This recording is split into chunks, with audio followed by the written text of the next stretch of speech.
Saheli is an oral contraceptive pill that has very high contraceptive value with little side effects. It is because सहेली की यदि हम बात करें तो सहेली एक क्या था, इसको डेवलप किया था सबसे पहले CDRI ने, central drug research institute Lucknow, ठीक है। सेंट्रल ड्रग रिसर्च इंस्टीट्यूट के साइंटिस्ट जो कि CDRI लखनऊ में प्रेजेंट है, वहां के साइंटिस्ट ने सहेली को डेवलप किया था। और ये जो सहेली है एक non steroidal and non hormonal या नॉन हार्मोनल प्रिपरेशन है, ठीक है। और इसको वंस अ वीक ले सकते हैं, तो इसको डेली लेने का टेंशन भी खत्म, ये वंस अ वीक पिल है, ठीक है।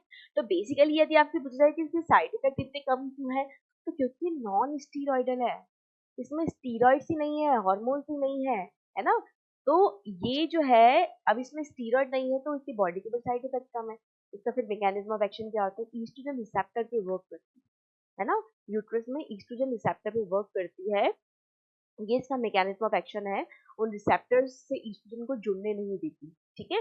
तो ओवरीज यूट्रस में ईस्ट्रोजन को जुड़ने नहीं देगी तो गड़बड़ हो जाएगी, है ना। तो यूट्रस में बेसिकली यूट्रस में जो ईस्ट्रोजन रिसेप्टर्स है उससे ईस्ट्रोजन को जुड़ने नहीं देती सहेली, और नॉन स्टीरॉयडल है इसलिए इसके जो साइड इफेक्ट्स है वो बहुत कम है। तो अब देख लीजिए, अब इसने कारण बोला है it is taken once in a week, क्या एक वीक में एक बार लेना ये इसका कारण है कि इसके साइड इफेक्ट बहुत कम है? No. It contains synthetic progesterone, no. हमने अभी बोला कि एक नॉन हार्मोनल प्रिपरेशन है। It is non steroidal, yes, क्योंकि नॉन स्टीरॉयडल है इसीलिए इसके साइड इफेक्ट कम है। और इसी के साइड इफेक्ट में से एक होता है रिस्क ऑफ, जो हार्मोनल पिल्स होती है उनका एक साइड इफेक्ट होता है कि लॉन्ग टर्म यूज में उनसे ब्रेस्ट कैंसर या और दूसरे टाइप के कैंसर की चांसेस बढ़ जाते हैं। तो ये जो साइड इफेक्ट है वो कम हो जाएगा, लेकिन कारण क्या, ये नॉन स्टीरॉयडल, ठीक है। तो C would be our answer. Question की कैटेगरी डायरेक्ट नहीं था, है ना, हॉट्स टाइप ऑफ क्वेश्चन था, इसको मीडियम कैटेगरी में हम डाल